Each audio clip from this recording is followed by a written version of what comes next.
Le week-end qui vient de se passer était dense.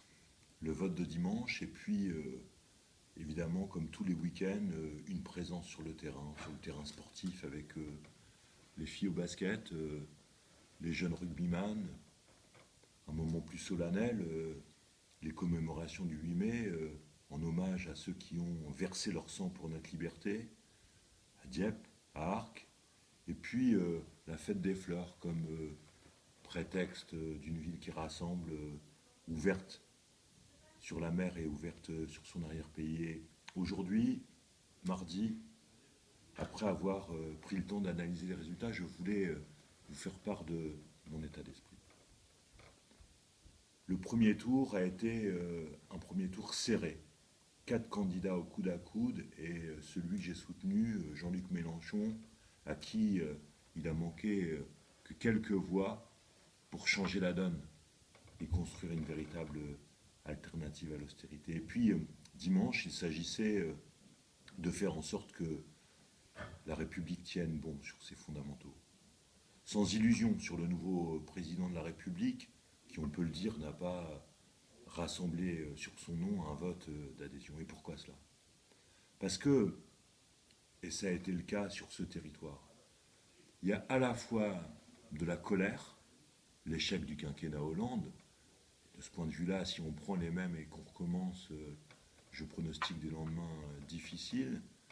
Et puis, des promesses de casse du droit du travail et du modèle social français par ordonnance. Ça veut dire quoi? Ça veut dire qu'on prévoit de ne pas être à l'écoute du Parlement, alors qu'au premier tour, la France était fracturée, divisée, et que des sensibilités différentes se sont exprimées.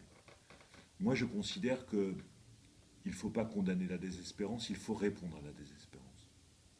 Répondre à la désespérance, enfin en plaçant l'emploi, le renouveau industriel au cœur du quinquennat, à l'instar de ce que nous avons su faire sur Alpine, à l'instar des combats que nous avons menés avec les verriers pour ce fleuron industriel dans la vallée de la Brelle, à l'instar de ce qu'il nous faut continuer à construire autour de la grappe méca-énergie, des métiers industriels de la mécanique et de l'énergie sur notre territoire.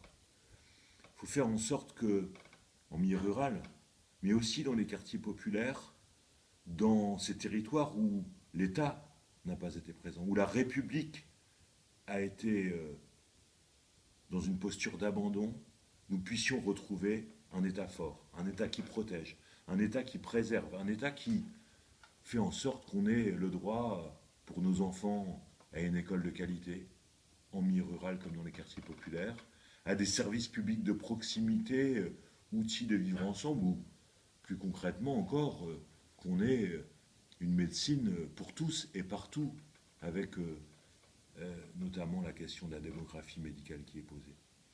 Et donc, la question c'est, un député, à quoi ça sert? Si l'on veut favoriser les bricolages politiciens, de ceux qui rêvent de se placer eux-mêmes à défaut de répondre aux problèmes des gens, alors on se met en marche au service des intérêts politiciens.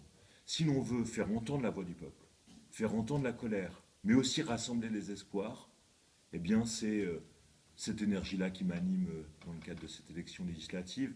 Et nous aurons 100 rendez-vous d'ici le 11 juin pour développer nos propositions, pour échanger sur les enjeux de ce territoire et sur l'avenir de la France.